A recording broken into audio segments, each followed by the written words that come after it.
Chers amis, en 2023, face aux défis majeurs que nous avons rencontrés, l'Europe a su faire preuve de résilience et de solidarité. Nous avons réussi à trouver collectivement des solutions européennes à ces défis pour répondre aux attentes des citoyens, notamment en réformant le marché européen de l'énergie, en jetant les bases d'une Union européenne de la santé, en luttant encore et toujours contre l'inflation et en protégeant le pouvoir d'achat des Européens. Mais pour devenir une Europe sociale, numérique, verte, politique et souveraine, il reste beaucoup de chemin à parcourir et nous sommes aujourd'hui confrontés à des enjeux sans précédent. Tensions géopolitiques, guerre en Ukraine, au Proche-Orient, transition écologique, climatique et numérique majeure, montée de l'intelligence artificielle avec ses opportunités et ses risques et dangers et menaces d'ingérence étrangère notamment. En 2024, l'Europe devra persévérer dans ses efforts pour consolider sa position sur la scène mondiale, même la renforcer et puis accroître l'unité au sein de ses 27 États membres.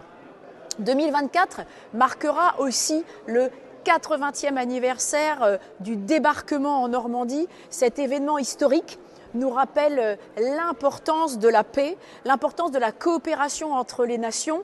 Le débarquement du 6 juin 1944 en Normandie a mené l'Europe à la victoire, arrachée grâce au sacrifice de millions de soldats européens et étrangers alliés, victoire sur un régime totalitaire qui visait à la destruction de l'humanité.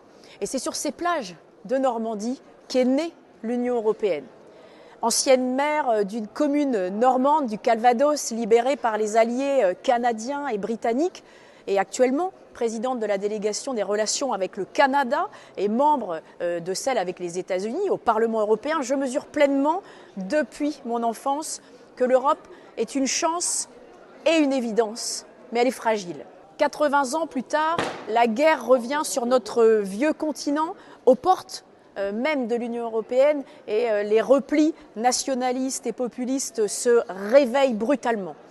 Nous toutes et tous, citoyens européens, devons déterminer cette année l'avenir de l'Europe et lutter contre les extrêmes afin de préserver nos valeurs, nos libertés, nos droits fondamentaux et notre souveraineté, ces valeurs pour lesquelles certains se battent actuellement. En 2024, faisons donc en sorte d'être à la hauteur de tous ces combattants en Normandie, en Ukraine, de tous ces combattants et de tous ceux qui se battent actuellement pour nos valeurs. Soyons les dignes héritiers des bâtisseurs de l'Europe, de l'Union européenne, comme Simone Veil, Jacques Delors, qui vient hélas de nous quitter.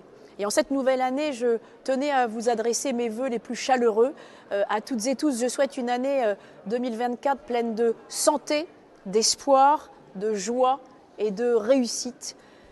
Vive l'Europe, vive la France et vive la Normandie.